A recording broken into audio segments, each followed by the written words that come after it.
Hey, welcome back. You already know who I am. Welcome to Epic Conversation. Great laughs, great stories, great art, just plain old greatness. I welcome you, ladies and gentlemen. Conversations with the Media Prince.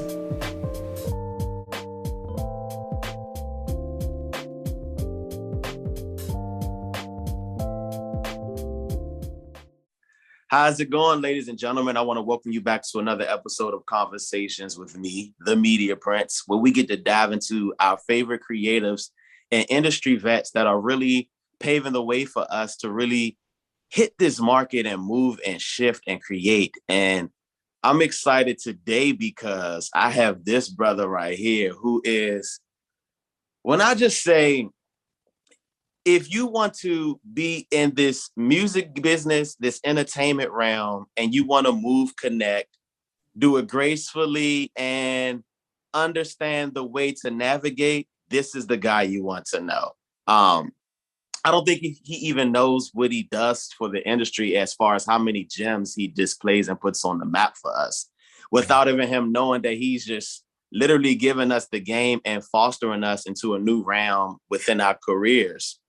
So he is a certified music cultivator, curator, a Grammy member, owner of the Medium Creative Agency. I don't even consider him I feel like he's graduated superior to the PR world. The one, the only, you guys call him Coach Q, Quinelle Holder.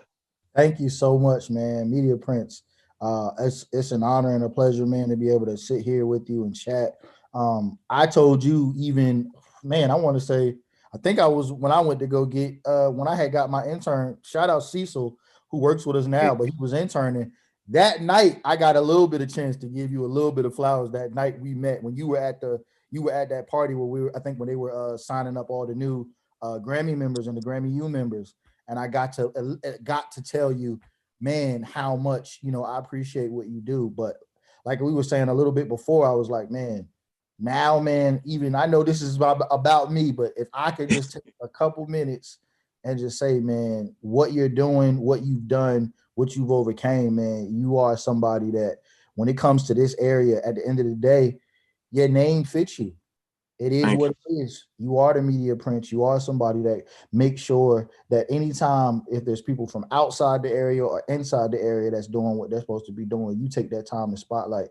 And I also want to thank you for throwing me on your list of with the rest of. Oh, without a doubt, it was 100%. And I am thankful for all the flowers you're giving me. But when I say when I just tell you the Media Prince was excited to know you and to work in your realm. You get what I'm saying? Wow. So no matter where I'm at in my career, there was like you and a few others were in position that I was just like, oh my God, I know them.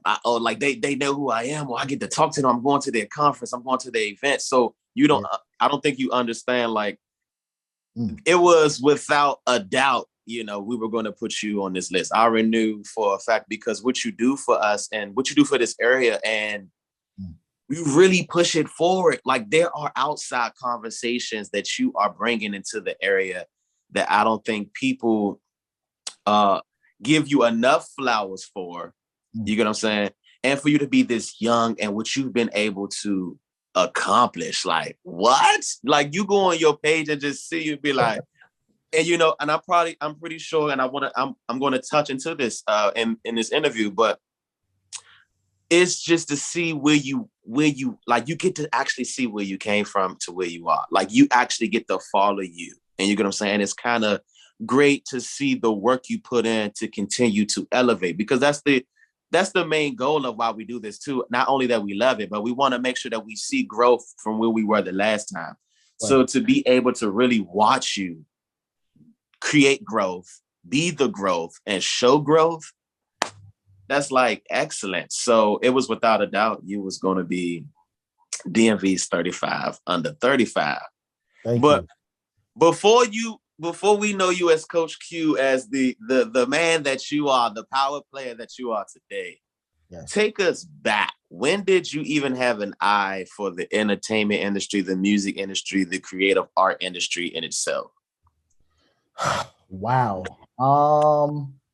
So I grew up. So I think I'll do it like this. I'm gonna explain. I'll give a quick little overview of, you know, a little bit of my family. So my family is originally from New York. My mother from Jamaica, Queens. My dad from Brooklyn. My grandma still lives in Canarsie to this day. So I have music and culture and, you know, just those elements come from them, right? My mom's family is a big party family, have fun. My dad's family is where I get a lot of more of my hustler mentality from. You know, they were partying, having fun as well, but, you know, more on the street side of doing different things. I'm a mix of that. Like, I have those elements, like my hustle, and, you know, the ability to want to take nothing and turn it into something. I feel like a lot of that comes from my dad and his side of his family. And then, like I said, the real love for the music and community and bringing those things together, I would say, come from my mom. I have a twin sister and I have a little brother, Wow. about 6 years apart from us. So they moved us from New York to Virginia. My uncle was in the military, so he ended up landing in Virginia. And that was really just to get us away, because I was born, I'm a 90s baby. So I was born in the 90s, 1990 to be specific. And around that time, it was crazy. You know what I'm saying? You know what I'm saying? Like, if you know anything about, you know, you saw Get Rich or Die Trying, you know about Supreme, you know about Murder Inc., you know about G Unit, you know about whatever you think you know about Queens, even up to, you know, Run DMC and all this other stuff going on.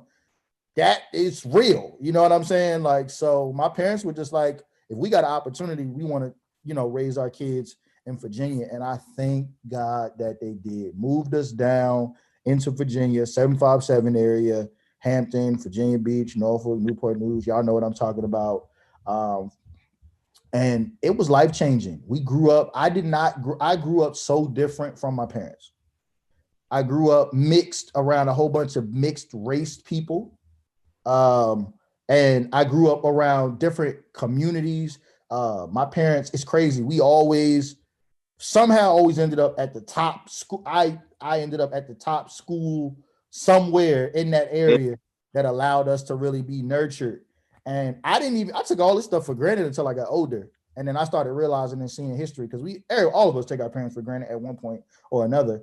And then I started realizing they really didn't know what the future was, but they had a plan and said, we're not giving you the minimum if we can give you the max opportunity to get the maximum. So I went to school. You know, when I was coming up, I love basketball, played basketball, regular kid, you know, video games, music, stuff like that. But I want to say it was around high school, to your point, when I really started. I had a childhood friend and I reconnected with him. He was actually he's from Petersburg. And we reconnected with him. So I knew him when I was in elementary school. Our families got close. And then when I was my junior year in high school, he had a birthday party. I was in Hampton, going to school in Hampton, and he was in Newport News, and he had a birthday party for. And during the birthday party, he had a brand launch or reveal, and it was him and his partners, and I was hooked, and I was like, man, I don't know what this is, but I knew this was part of this feel like me, you know what I'm saying? Because by the time I got to high school and stuff, I was known, but it's easy to be known when you're like a twin, you know, when you coming up and stuff, because everybody kind of know who the twins are or whatever. And we were fraternal, you know what I mean? So we were different. But I would say around like that time was when I was actually started to become popular. Like, actually people knew who I was or whatever. So, and that was when I found myself, you know, I was realizing, I was like, you ain't no thug, you know what I'm saying? You ain't soft, but you're not a thug. That's not you. You know what I'm saying? You're not going to be no athlete. That's not you. You're going to have gift for gab. You know what I'm saying? You're going to have to write something, do something, put something together. That's when I started tapping into my ability to bring people together. So I was more or less like more of the guy that was always like, yo, I can throw the kickback. I'll throw the party. I'll organize the event. Like, that was always me, was about bringing the right atmosphere. Right. So we go to the party. Like I said, my boy has the party or whatever, and he presents it. And I'm like, man, I want to be down with this. I'm like, I see all the homies, all your friends. I said, I need to be down with this. He was like, cool, man. I'll put you on the street team. A few months later, man, he's like, man, you blowing us away. He said, you're doing more than anybody. He said, I'm gonna take you downtown. Let's get you, let's put you on this license. This is the first time I've understood ownership. Let's put you on this license. I want you to be the co-owner of this brand with me. I was like, whoa. Didn't have any idea what that meant. In my mind, I'm thinking that means we got money. I didn't realize, the brand got to have money. It's like the conversation all these artists having now about, oh, my masters is worth so much. Well, your brand actually has to be worth it to matter. Masters don't mean anything for an artist if your masters aren't worth anything if you have no value. Your catalog doesn't mean anything. But I was just hyped because on paper it said, I'm a co-owner. I said, this is hard. Fast forward, I jumped into streetwear. That's where I started to do my own blog, music and things. So now I'm 18, 19, about to graduate. And I started realizing very quickly, yes, this is where I'm supposed to be. Don't really know where I'm going to sit at, but I'm like, I'm supposed to be in media. So I'm learning. And the blog that I created to push the clothing line and everything that we were doing was what got me into that space. That's when I really understood and got into blogging, because y'all know what I'm talking about. I know you know Media Prince. I'm talking this the hype beast era. This is where Tumblr started to come. This is when we were transitioning from Blogspot. This is where hype beast used to have the job boards. And that's where we get. Matter of fact, if you want to start it, that's where we'll start. My guy, T. Lou, he actually is from what's T. Lou from? I can't even remember, but he moved back to DC. But T. Lou message board, hype beast. He saw internship for the Fader. He said, Q, this is perfect for you. I said, how's it going to be perfect for me when I'm a college dropout and I'm sure I don't qualify for whatever they want. He said, no, it's an internship, Fader. It's called Farm Team. He was like, and I think you're going to be, a good fit. So I applied because he was my big bro, you know what I'm saying? I'm like, look, man, I need to take whatever I can get or even see. And I applied and I got the internship. The guy called me, my man Joe Cap, shout out my man Joe Cap. He called me and said, hey, man, I see you apply for the internship. He said, I see here that it says, are you in school? I said, I'm not in school, but I'm on a college campus right now. That's when I was staying with Sabrina. Listen, I'm telling y'all, times was rough. Let's be real. You know what I'm saying? She was graduating ODU and, in school, and I had to go live with her for a time because I was struggling bad. And I said, no, but I live on the college campus. I said, so I got access to that. I said, I'm at ODU. I got access to Norfolk State. It's right down the street. I said, my mama and my dad live down the street from Hampton University. I said, any of these colleges around here I can get to. I was like, I'm good on that. And he said, cool, man. As long as you can get to those colleges, pass out things, do launch parties, demos, different things, we with it. This was around in the time I joined. It was Pro Era, Flatbush Zombies, Mac Miller. This was that era, right? Which is the perfect era for me because, again, I told you, I'm a kid whose family from New York. So that whole era, the skinny Levi, I'm talking about the 501s. I'm loving it. I said, this is right up my alley. And that's, if you want to really say where my start came from. Yes, the clothing line. Yes, me doing the blog, Red Tag Society. People know about all these different things. Starting my own website. But the internship, that was single-handedly, it changed my life because it immediately jumped me into a course of where now I'm a part of a community.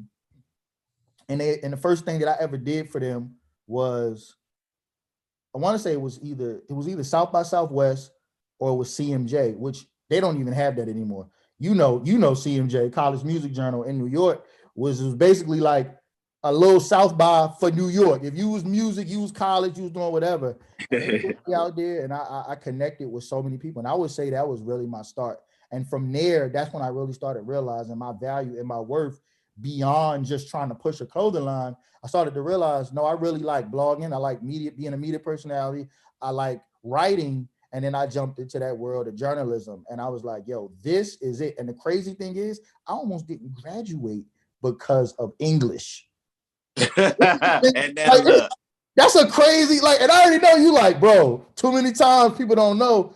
I almost didn't graduate because of English. The thing that makes me money now is the thing that I was like, this don't matter. This don't matter. I was like, you can't make money doing this. It doesn't matter. I was like, why do they care? I was like, I'm smart. She just want me to, my teacher just want me to write 88 papers for no reason. Facts. Fast forward, I use it in my everyday life, and it's the thing that had allowed me to get to where I had to go. So I would say, yeah, if you want to know early Q, you talking about Q that was interning at the Fader, That's what you're talking about. Shout out Wale brother Alvin. That was one of my peoples that was over there that was moving and shaking. Like, there was so many people that were instrumental at that time. I didn't even know how big they were or who they were or what they were doing. But that's early Q. Early Q is a Fader magazine intern. That is what literally changed the course of everything for me. So today, we've seen you progress to who you are today. Yeah. What do you think has been that key to success that has been able to keep you on course as well as elevating while on that course? Two-part. First and foremost, it's my wife. Well, she was my girlfriend at the time. When me and Sabrina met You're at a time. getting some once this interview comes out and she sees this part. that's always the hope, right? You know, always add a little extra to it. But no, we actually met at a Tabby Benet concert. Our relationship is more DMV than people even know. Wow. We met at a Tabby Benet concert, and she had a blog. She was the one that was doing media and had a blog at the time, and I was doing streetwear, and that's where we met. And even that part, I just love it so much when I think about where we are now and what we do now. But yeah, we met at a Tabby Benet concert. But Sabrina, I would say, is the main thing. Her support. Like I told you, even when I got the internship, I was staying with her. Because I was running my mouth and being big and bad at my house and basically telling my parents, y'all ain't support me. Y'all don't believe in me. Y'all don't see the dream. You know how I go. We all have been there. You know what I'm saying? Y'all don't see the dream. Y'all don't see and the vision. Then they come around. Yeah. Well, then they kick you out first. And then you remember. You say, oh, you the parent and you've been taking care of me for 20-something years. You remember that after a while. But yeah, no, so it was Sabrina's support. And then, of course, God, you know what I'm saying? Sabrina's support. And the thing that brought us together was our shared faith. A lot of people don't know that. Me and Sabrina were actually friends. And one of the things that actually kept us close, even within our friendship, was we both realized we had a strong connection with God, and we were very serious about our faith. Amen. So if you want to ask me what was that, it was that. It was a lot of times. It was a lot of times where I knew and I realized I ain't gonna make it through. And God was like, nah, I got you. You know what I'm saying? He like, I got you. Everything you need, I got you. But he sent me a partner. He sent me a helpmate in the meantime. And I'm actually glad that you asked that question because, now we have our podcast, the Meet the Holders podcast, and we're jumping into a lot of conversations, especially around interracial marriage. Because a lot of people will say, Q, how are you so community and pro-Black and this and that? He done married a white woman. And I'm like, but my marriage, but that's not the route that it took. We didn't pursue each other in a romantic way. Like I said, I met her type of business, friends, building, working. See, Sabrina is the perfect person and the helpmate for me for my journey. A problem that a lot of people do, especially when we're just talking relationships, is they try to have this checkbook of all these things that they want out of a partner. Skin color sometimes is involved. No problem, I get it. But there's people who missing their whole blessing and the person they want. Because if it met every check mark, but the skin color part didn't meet, they say no. And I tell people this, and this is no shade. Not just us, not Black people, white people, brown, whatever you want to say. How many of us got people that are in relationships, even it could be our own parents or our grandparents or whatever, a relationship didn't work out and it was the same color. When you overly put certain things on it, then when you start to say, oh, no, I wouldn't do that because I would never marry this person or that person or whatever it is. Now you start asking yourself, when it don't work out, you made it seem like that was going to be enough to keep y'all together, but it's not. See, you got to have an understanding of what's best for you and for your outcome. And a lot of people don't do that. They're more focused on what someone else is doing and how they're doing it and saying, not me. I only can do it this way. Well, like you just said, and you a perfect example of a Media Prince, bro, everybody ain't cookie cutter. We all don't got the same path. At all. It was the path for me. Never in my life, I didn't think neither way. When I came up, like I told you, I said that at the beginning of the interview. I said, when my parents got me here, it was diverse. Let's be very clear. When my parents grew up, black people was with the black people, white people was with the white people. Of course, we got the Latinos and then the mix, how we do it, especially you hit the Bronx, this, that. But I'm just being very transparent when I'm saying most black people, no matter where you're from, they're going to tend to gravitate in neighborhoods with more black people, white people the same. I never thought of who I was going to marry. I never, in my mind, it was never like, I'm definitely marrying a white person, definitely marrying a black person, definitely marrying an Asian. I never thought about that ever. Only thing I ever thought about was, do me and this person share the same faith? And is me and this person going to be able to take this path and move how we need to move? So if you ask, how did I get here? Of course, I'm going to give God the glory first. But my wife, she was literally my real helpmate. That's why I never try to play Sabrina like she's some second class. No. We're literally equals in every way. I'm not, I'm her husband and I'm the big bad. No, it ain't. And I'm glad you mentioned that too, because we're in a new age where we're seeing relationships work in business. You get what I'm saying? That's something I think you can understand too. We've never really seen this much of it before. I don't think I've ever seen this much. Like, we know there was a time where it was blasphemy to be in a relationship, let alone put it out there in public. Like, you single and you ready to mingle, and that's how we got to get your business now.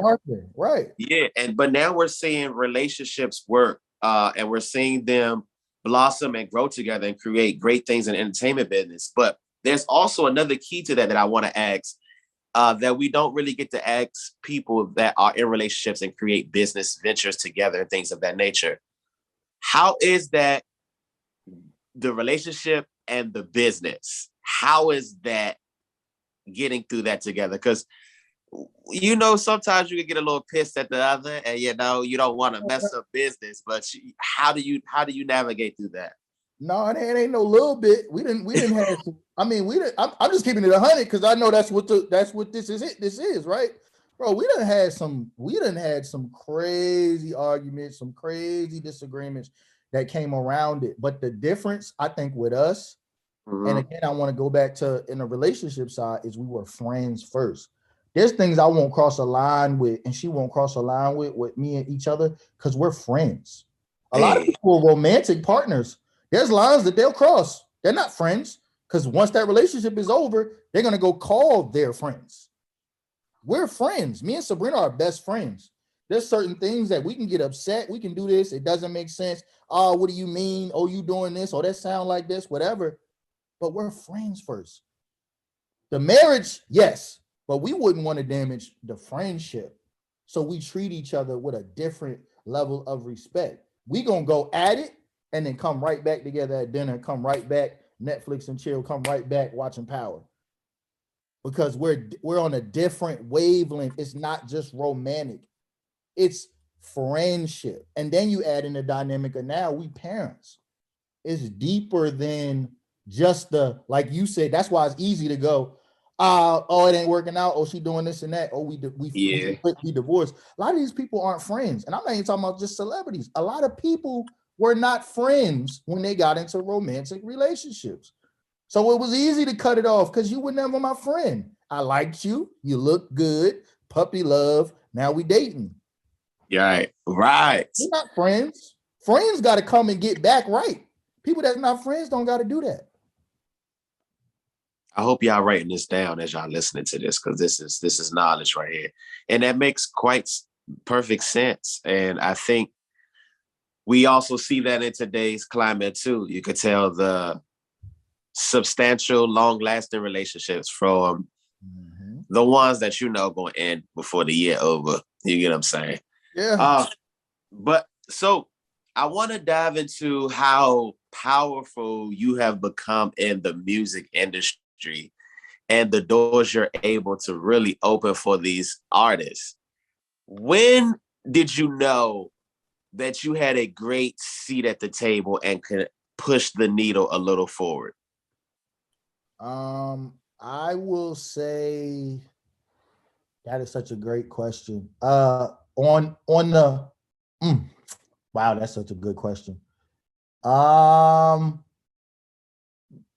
the sake of time, I will say I think I really knew there are two significant relationships. The first one I would say was probably when I was working with IDK. The reason why I'm bringing his name up is because of the relevance to the DMV. IDK, because I believed in IDK so much that I was willing to push and go out of my way to do things, even if he wasn't even developed yet. Right. But I was standing beside him like I just knew he was going to be who he is and more then, and it wasn't all the way fully formed, but his passion and the vision that he had and the obstacles that he had to overcome, which a lot of people didn't know till later on, was crazy to me. And he was so persistent, even annoying at times, that I was like, oh, he really wants this. No, he really wants this. And he always knew exactly how he wanted it. He always knew what type of artist he wanted to be.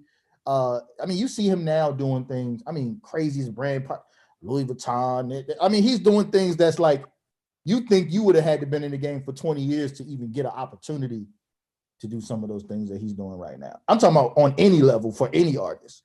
You know what I'm saying? Putting a Harvard, I mean, doing classes. I mean, he's doing stuff. He's doing epic things. Oh my goodness. 20, 25 years in the game. But the reason why I say that was because that was one of those times where I didn't have enough proof, but I started to realize people believed in me.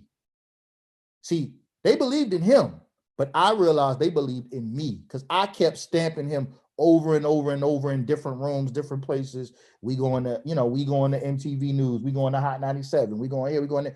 Like, they don't know who, but they know me from years of me being in journalism, me whatever. But they're like, Q, you ain't never stood beside nobody like this. Like, you really think this guy got it? I'm saying yes. And it wasn't fully formed. I'm just being transparent. That relationship and what we did, a lot of it was faith. A lot of it was God. A lot of it was connections. He had other managers as well. Shout out my boy Clayton.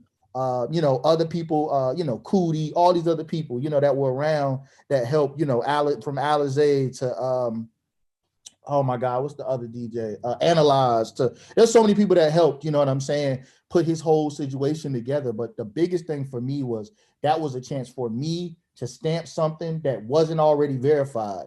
And for people to hit them believing in him, let me know that they really believe in me. And it changed I said, wow, I really have the ability to get something to happen. So that's when I started limiting my stamp for real and saying, okay, I can't just stand beside any and everything. And then I'll say the next level of that probably came, of course, with designer, right? That was the next thing where, again, it was that same thing on a bigger scale. It's like, man, what do you think? Like, you really think this guy's gonna last? Like, yeah, he cool. He made the little one song. Y'all think that's gonna really turn into something? Well, it did. Turn into a lot. A billion streams later, I think it did turn into something. Grammy nomination later, #1 record on every chart you can think of later. I think it did. And the point again is, I just love the fact that there's times where, and this is full transparency, whether it's me working, whether it's me working with Bia or working with Yellow Beezy or Gashi or Juice WRLD or whatever. I just love the fact that it felt like people were in a place and people are in a time to where they took a chance on me saying, yo, this is really next. And I'm just so thankful that the people that I got to work with and stand beside, some of them, they wasn't even, like I said, it wasn't even fully formed. Some of them just coming into it. Look at Bia. She's having a run, amazing run. But when I was moving around, and I'm just keeping it track, when I was moving around, I had to convince people. They was like, she cool, she cute. We know she running with Pharrell, and that's nice. And I'm like, nah, man, she next, man. She got this thing. And they like, okay, we'll give it a run. Like, that's the part that a lot of people don't know. Like, that's why this is a real I'm loving this interview because they don't know how many hours we pitch and we beg and we see. Sometimes artists come in with this ego, like they just deserved it, and they don't know what we did to make that happen. They don't know who we had to convince, who we had to say, man, for me, please, can you? I know you feel like it's early, it's premature. Can we get an interview? Can we get a? Artists don't. Their egos will be all the way over here thinking they just got it off of. No, 99% of what you see an artist getting or got done has to do with their team and people putting it in position. This doesn't take away from the work that they've done in their music, but it does take away from the fact that there's protocol and relationships that matter. And I hope that they're paying attention too, because you just hit a key point that there's a lot of plays that go on around the artist that no one will ever get to see. Like, people forget that before the curtains open, there is a streamline of people making sure that this show looks snazzy before you get to see it. So it definitely goes to show you how important and vital are the key players that help propel these artists that, you don't get to see. And I think you've been a great part of a lot of artists, trajectory and pushing them forward. And I'm honored that I get to give you, some of those flowers, because it's hard work. You get what I'm saying? And it's also patience that you have too, because a lot of people in your position, they want to be the rapper too. Sometimes it's like they thirst for that limelight, where it's all in the video. There's a line of confidence that you have that I think that is so admiring, and it doesn't go unnoticed, because that's where you get to see the people who are really here to get the job done and really want to move and shift the culture. And then you see the people who are here to show people that they're moving the culture. And I think that's also commendable too, to where you're at in your career, in which it goes to show you why you will continue to win and get more opportunities, because people see the authenticity in what you do. Yep. So, and I think a common message with interviewing you so far and like listening to your story, and I think a lot of the viewers could take away from this as well, is there's a lot of betting on yourself in your story. Like, you really took chances on yourself. You did what you felt you needed to do and what was right for you, and took a chance on yourself. Yeah. How important is that message to convey to other people? Because sometimes people let others dictate their destiny, and then they're mad years later. Yes. And then also, where's that courage that you mustered up to? Once you answer that question, what's also that courage you mustered up to even take a chance on yourself? Man, this is a super good question. And it's super important. I'm so glad you even brought that up. So there is so much power in understanding that because of this. Two reasons. And I'm gonna be fully transparent. There was a time when especially in our, in each, when you're in each box or field. So when I was thinking media personality wise, my biggest thing was like, yo, I want to be a media personality for Complex. You know what I'm saying? I want to be a media personality for, BET. Then when you get into journalism, I'm looking at Elliot Wilson. I'm looking at Rob Markman. I'm looking at, Datwan. I'm looking at, what I'm saying? Like that's what you're thinking. But the crazy thing about it is over my career, without naming names, I started to get some of those things. Got some of those positions, not even just in the journalism and media personality world, but in the exec world, got these titles, got this, got that. And what I realized was I learned from every situation, but I wanted to be involved with that company or that person or whatever because they built their name and their brand up. I was like, the value of why they matter is the reason why I should be focusing on building up something of my own. I can get with other people to learn as a mentorship, and I still do that. And if you're smart, you do that for the rest of your life. You always have somebody who you're still their mentee, and you'll always be mentoring people. If you do that for the rest of your life, you'll always fall exactly where you need to fall. But that, man, the power of QuinelleHolder.com. QuinelleHolder.com changed my life. I'm sitting up here talking to you, the Media Prince, and you brand yourself well. And you learned that too. You didn't need, no matter what happened, you can always fall back on you. The problem is people they don't build themselves up enough to do that.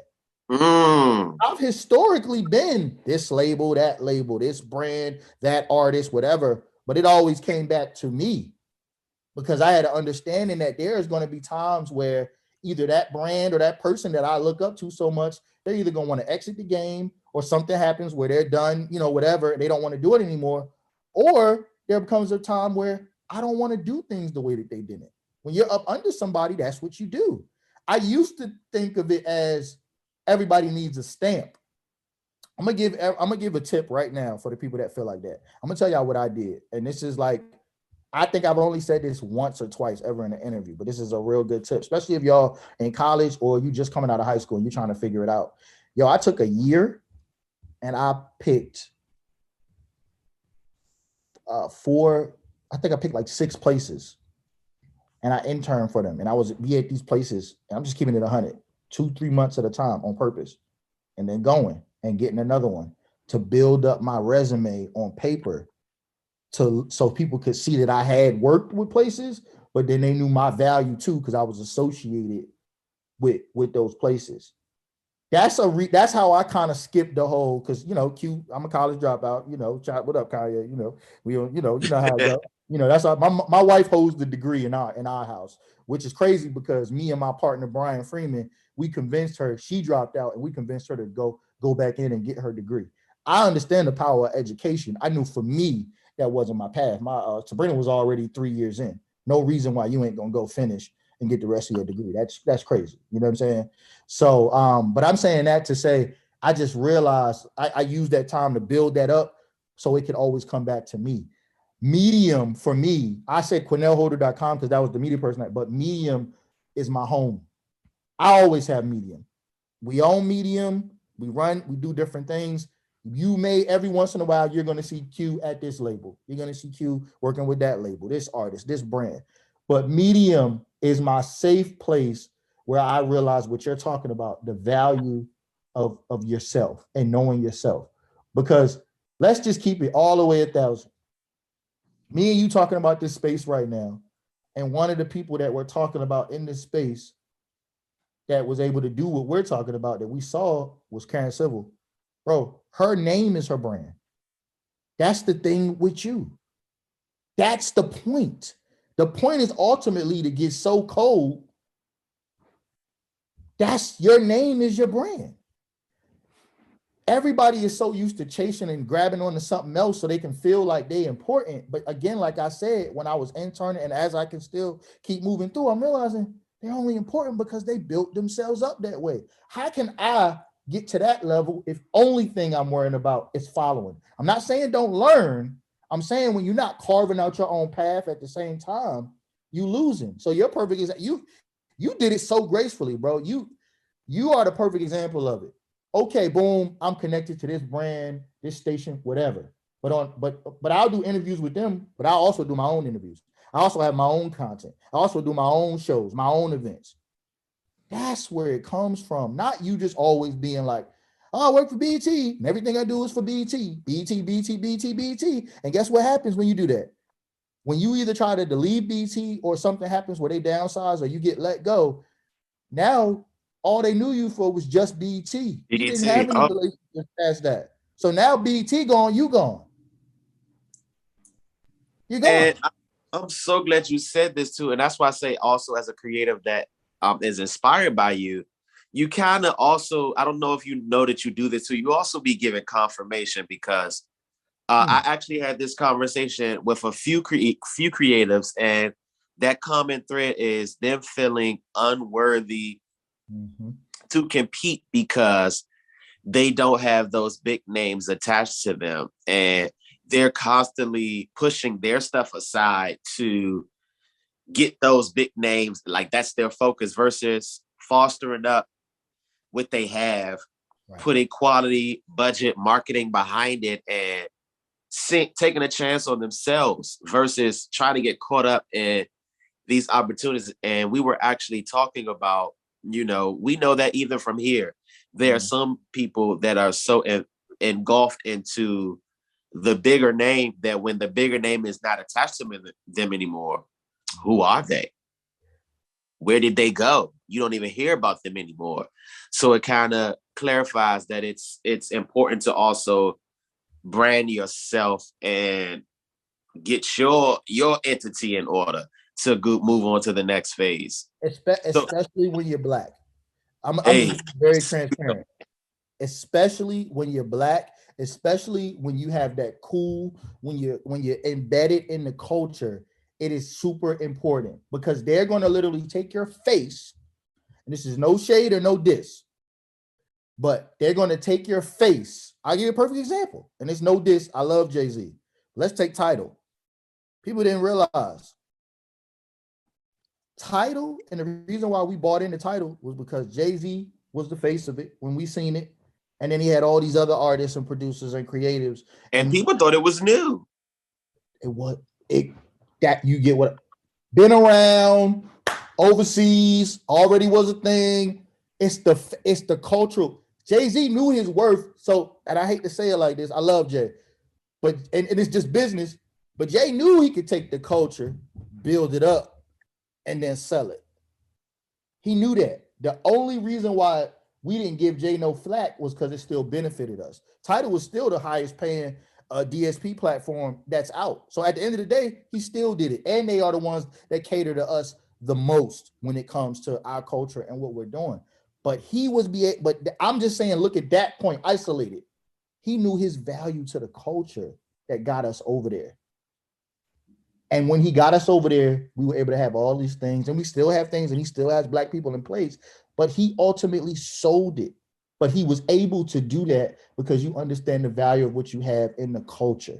Jay-Z could have easily took himself and just invested some money in Apple, invested over in Spotify, invested it. He said, no, I'm gonna do this whole thing. And it's hard. And we laugh, and let's be clear, we even laughed at Jay when he was trying to tell us, I got a new stream. We're like, Negro, you don't calm down. New streaming platform. Like, we gonna be fast forward. They got the best audio quality. They doing the concerts. We love Tidal. You watch Paid in Full on Tidal. The other day, I'm watching a whole movie. What? The point that I'm making is, if you know your cultural value, when we get so involved, and we try to be so, like you said, add on to other companies, even ones that are Black owned, you as yourself, you need to understand that you have value. So get in there, build your portfolio up, have good relationships. You need to have an exit strategy and a plan for what you're going to do. Because after they done used up everybody, or they feel like they want to go, when they own it, they go. That's what owners do. People be upset that owners do owner things. Go own your own thing, and you don't have a problem with it. I might not like it. I get disappointed, especially if I'm the one that's in the middle of the fire when a company or a person or artist does this and that. But at the end of the day, I'm like, oh yeah, that's why I have Medium. I always have that. There's nothing that I will never not own Medium. I will always have a place to make sure I can make money and provide for my family. I'm just blessed that Medium has definitely opened some doors. I mean, it even gave me a stage to speak to people. When did you create that? How did you create that? Medium itself? Man, I'm gonna tell you the straight up way that it happened. And again, I got to shout out Sabrina. I was already doing PR stuff, and I'm gonna come clean. Wow, this is crazy. I'm gonna just tell you, when all this stuff was going on with Designer at that time, like I said, I was working with D, I was working with Bia, and then I was also working with an artist named Clay James out of Atlanta, and he was signed to Snoop. So that was a major time for me because I had an artist signed to Snoop, I had an artist signed to Kanye, and I had an artist signed to Pharrell at the same time. Little old Q from VA. You know what I mean? And it was just super important for me to try to figure out. I can't. It couldn't be Quinelle Holder. That's cool, but when you put it and make it a brand, again, that's why I salute you and say the media. It's a brand. You can make it your name, but it's a brand. People give and have more of a, they want to support a brand more sometimes than they want to support an individual. So what happened is I was doing very well, and I'm gonna just be straight up. I felt like I got blackballed. I felt like after a while, it wasn't real. It was in my mind, but I felt like, wow, I'm becoming too successful. I said, everybody who said they rock with me and they support me, it's taking me to email them, text them, call them 2, 3, 4, 5 times because they're starting to feel like, Q, you made it already. What do you need from us? I'm like, what are you talking about? I need the same thing I needed from you before. I'm like, I think you are confusing. I think you're confusing the artist I'm working with success and thinking that equals my net worth or something. That's a common misconception. That ain't what was happening. And I think the other part of it was I was tour managing, so I was moving around. So people would see me at every event, all of this, all these other things. So they're thinking, oh, Q, man, you must be breaded up. No, that's not what was happening. I was getting paid, but I wasn't getting paid like I'm getting paid now and really having a full understanding. I was making a way. So yeah, bro, like I'm gonna tell you, like, that's where Medium came from. I thought I was blackballed, so I created a company, and I didn't tell people it was mine. And I just hit a whole bunch of people up and was asking them for permission to send the emails, told them my upcoming roster. You know what I'm saying? We had one thing Medium always been good for. We may not always have one particular client all the time, but we're known for our one-offs, you know, working with having big records, big singles, or big projects that we get behind that everybody knows, right? We ain't the guys you got to call, keep on retaining forever. We the guys that when it's time to make a moment, you're going to come holler at Q, Medium, Sabrina, all of us, Ahmad, whoever, you know what I mean? You're going to come holler. So that's what happened. I created that. People started getting emails, and I even played around with it. I'm tweeting out. I said, hey, man, anybody heard about this company, Medium?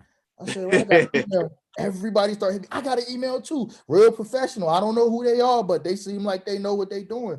And I basically worked out of that email, you know what I'm saying? And that for months until I came back and said, hey guys, Medium is me. And, you know, I never really revealed why I did that, but the real reason was people stopped trying to help me because they thought I already had it already.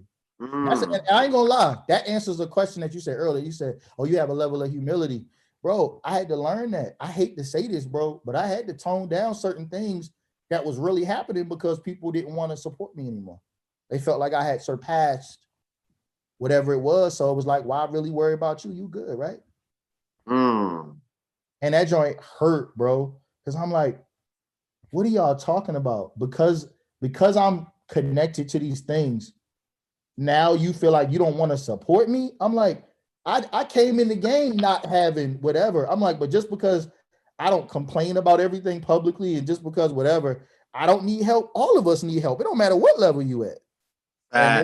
And they yeah, bro, I'm glad you said that. I'm so glad you said that. I'm so glad you said that because it hit him. I just wanted to add one more piece. That's why we created it, but how it became a business and became LLC, Medium PR agency, which now y'all know is Medium Creative Agency, but was because of Sabrina. I was so keen on presentation and things looking professional.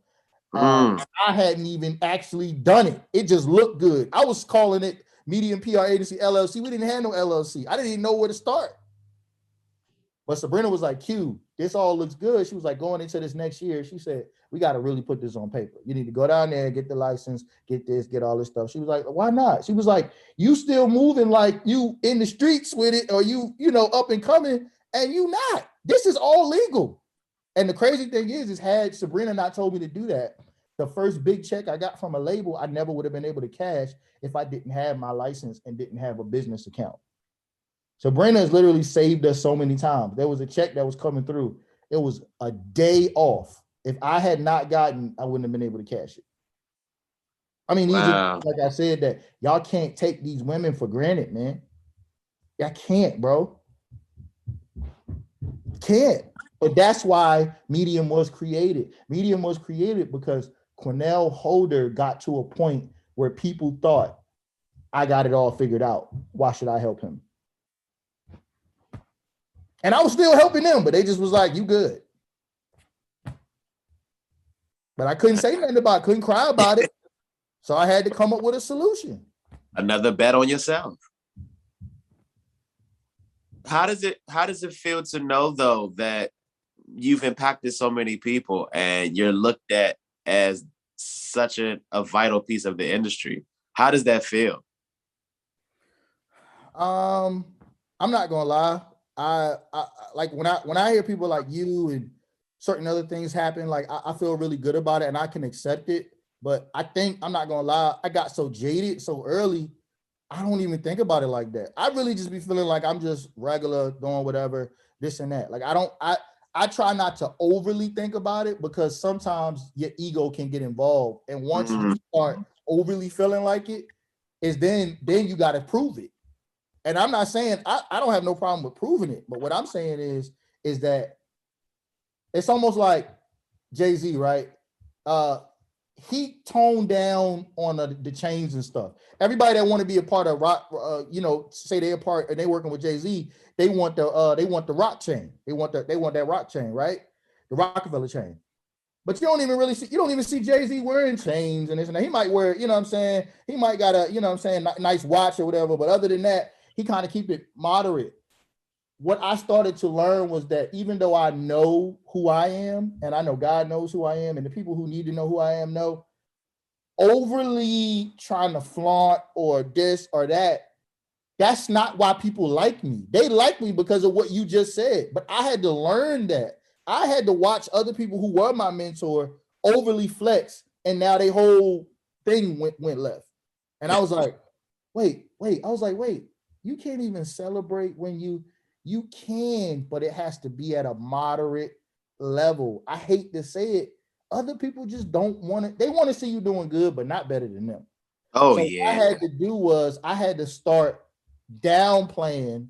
I still do that to this day, where I really am or not, or who I know or what I can do or whatever it is. Because at the end of the day, number one, if I overly do it, I put my family at risk. And again, like I said, people want you to be no competition. You need to keep a Wiz Khalifa, Snoop Dogg mentality. Those guys are people look at as collaborators. Nobody ever looks at them and say, I'm trying to dominate them or be better than them. What do they want to do? I want to hang out with them. They cool. I want to do business with them. I don't want to be the 50 Cent, and I love 50. You know what I'm saying? I don't want to be the 50 Cent of the world. People feel like they got to beat me all the time and it's competition. I don't even want to be in that light. I want to be able to go out, have dinner, hang out with my family, do whatever, and nobody even care. Oh yeah, that's cute. Yeah, he's doing his thing, but that's okay. Yeah, that's it. Not, oh man, Q, I don't want that. I don't, you know what I'm saying? That's not what it's about. I'm a behind the scenes guy that helps people in front of the camera, in front of the scenes. That's my job, and I'm cool with that. Like you said, I ain't got to be all in the videos and all this other stuff. I don't care. You know what I'm saying? But I don't want my story to not be told. Right. That's a fact. You know what I'm saying? Let me be clear. And that's one of the reasons why sometimes I bump heads with a lot of different people. I'll do these things, and then they want to come through and rewrite my history. No, you're not doing that. I'm thankful for everybody that's ever helped me, but you're never rewriting my history. Not what I've done. That's a word right there. So what is next for Coach Q? Man, that's a great question. Next for Coach Q, right in front of us is Meet the Holders, the podcast. And that's in my bio. So, if you go check anything out, Meet the Holders, the podcast. That's one of the big things that's next. Just like I was doing here. This is almost like the preview of it, where I talk about, me and Sabrina talk about life and growing up in the industry together as friends, as a couple, being interracial, raising our daughters and Eve, the pitfalls that come with, jealousy, the pitfalls that come with Sabrina for just being a woman, and a white woman at that, in hip hop. There's a lot of things that, and Sabrina's been able to navigate it well, but there's a lot of things that she never talked about. That she, like, as soon as you walk in the room, she might get a side eye, this or that, who you think you is, not knowing her contribution to the culture and all the things she's done in radio and being a published photographer and all these other things. But that's what we talk about. So Meet the Holders, man, that's the first and foremost. Medium right now, we have a sports division. And I want to shout out Nilo Wright. He's the head of our sports division.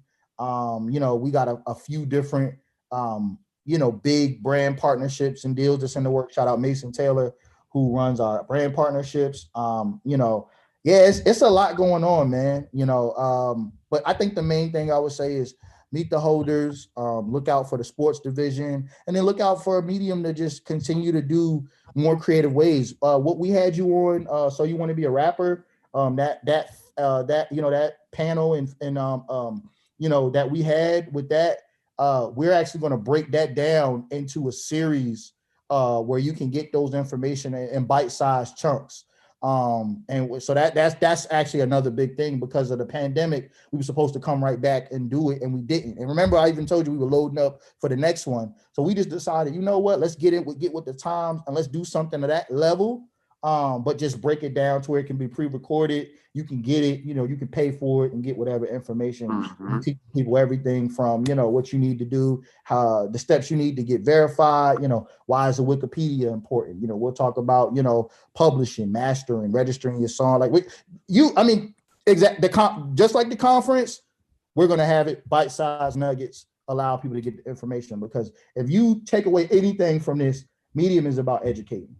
It's not about money. It's not about clout. It's not about being cool, connected, whatever else you want to say. It's about educating people to be able to make money. Because like I said, the biggest misconception with anything is you looking good, you living good, your outfit fresh, this and that. Oh, you on. No, man.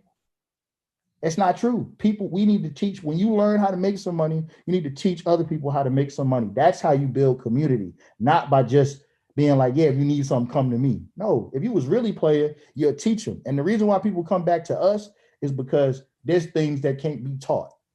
And certain things that we can do. That's why they respect us. Amen. I love it. So before I let you go, I want to play my famous either or game with you. And I give you two hip hop legends. The person you say stays. The person you don't say never existed, never made music. You think you up for this? Oh, yeah. And I'm gonna give you two coach passes in case you need to pass a question. So Let's start. Tupac or Biggie? And you said one of their stays and one of it goes? Yep, the one you say stays, the one you don't say goes. I'm gonna go Biggie stays. Biggie stays. Okay. Yeah. Jay-Z or Nas? Jay-Z stays for me. Love Nas, but Jay-Z. Okay. And people gonna be like, "How you from Queens?" And you, nah, come on, man. Come on. I'm thinking bigger. Eminem or J. Cole? Oh my gosh. I'm gonna go Cole because I was personally influenced by him more, and then also what he's the everybody that's coming under him, from Earth Gang to Jid to everything he has going on, what he's doing. I'm gonna have to go with Cole. Love you, M, though. Love you, M, but I gotta go with Cole. Okay. Kendrick Lamar or Drake?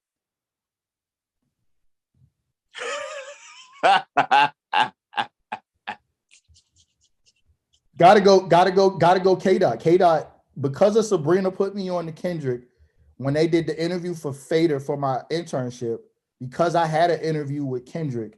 That was the first thing that Joe asked me. He said, "How do you know who Kendrick is, and how did you get an interview with him?" Kendrick Lamar. Kendrick Lamar is another person that helped jumpstart my career. He don't even know it. Kendrick Lamar. Hey. Okay. 2 Chainz or Future? 2 Chainz. Love Future to death. And a lot of people probably like, you ain't gonna say, but 2 Chainz his come up story, he waited. I love the fact that he waited. Titty Boy to 2 Chainz. I mean, what? Transformation, out of control. Hey. Waited his time, did it the right way. 2 Chainz. Okay. Lil Wayne or Kanye West? Now you playing. Oh my gosh. Now remember, you got 2 coach passes. I don't want to use my passes because I feel like I this is a time where I can get to be a hard yes or no. I'm gonna go Kanye West, man. I'm gonna go Kanye West. Okay. All right. So one more for the fellas. Gotcha. Common or Andre 3000? I'm gonna go Common. And Andre, like, just talking about straight lyrics and different things, like, yeah, but Common, again, like I said, I'm a New York baby. When I think hip hop music, Common is a face that comes in your mind when you think about hip hop, and that's no diss to Andre. We know that, especially for the South, he made it clear. You know him, Big Boy, Outkast. But nah, when I think music and I think hip hop, Common is I actually see his face when I think of it. You know? And a lot of people don't even know that he had his name was Common Sense first. Like Yeah, he had his Common Sense before he was Common. Bro, I'm a huge Common fan. That's why, yeah. And Common is another one who, cause he laid back, people don't really understand. Like that dude is it. Like from everything, from acting to music to executive producing, from all of these things. But because he's so laid back, he another one of those guys where it's like he don't overly do the spotlight thing. He just do him. And you like when he give it a year or two when they start doing stuff, he gonna be right there. He gonna be right there. And he's definitely a dope person. When I interviewed him, his aura was just so calm. Solid. It's solid. Yeah. All right, so let's move to the ladies. Nicki Minaj or Remy Ma? Nicki all day. Okay. I was there at the beginning of Nicki, and that's the shout out to Wayne. The Smack DVD. I was there. Nah, Nicki. Sure. And no diss to Remy, but Nicki, yeah. And from then, and then even talking about how she elevated and took her. Yeah, Nicki. Yeah, Nicki. Okay. Cardi B or Megan Thee Stallion?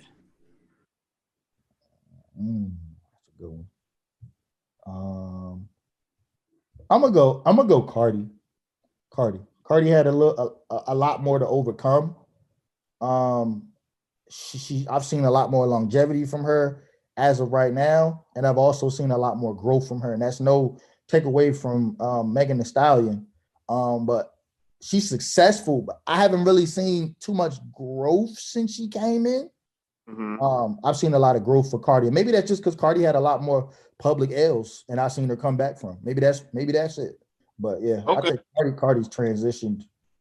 Okay. Little Kim or Trina? Ooh, that's a good one. I'm gonna go Trina, man. I'm gonna go Trina. Okay. Yeah. Eve or Foxy Brown? I'm gonna go Eve. Okay. Doja Cat or Sweetie? Oh my gosh, don't do this one. I'm gonna go Sweetie. Okay. Shout out A1. She's the one who a co-writer. A1 LaFleur, she co-wrote Best Friend, which is nominated for a Grammy. So yeah, we're gonna go that way. Doja Cat's on that, but I'm just saying, if I gotta go, I'm gonna lean. I'm gonna do Sweetie. But shout out Doja Cat, man. She works a lot with my boy Lunch Money Lewis, and she good people. Yeah. Okay. Last one, Missy Elliott or Left Eye? Come on, Missy, man. You know I knew I was gonna do that. Not from Virginia. Not playing like that. That's one of them ones they might take my VA card. What you talking about? That's Missy, Mr. Elliott. Yeah. Shout out to Left Eye, man. Rest in peace. Okay. Well, ladies and gentlemen, the one, the only Quinelle Holder. Please let them know where they can follow you at and where they can find you and dive more into you if they want to know more beyond this. Right. They got a lot to chew on from this. But first off, man, I want to say, thank you for having me. If Media Prince, I really appreciate you. If you want to get in contact with me, you can find everything about me and all my socials, QuinelleHolder.com. You can find everything.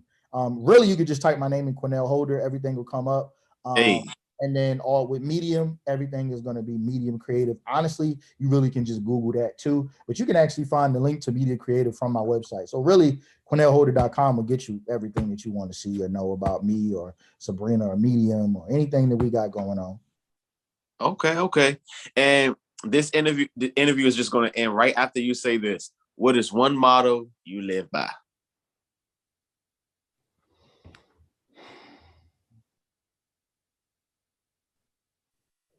One motto that I live by is trust the process.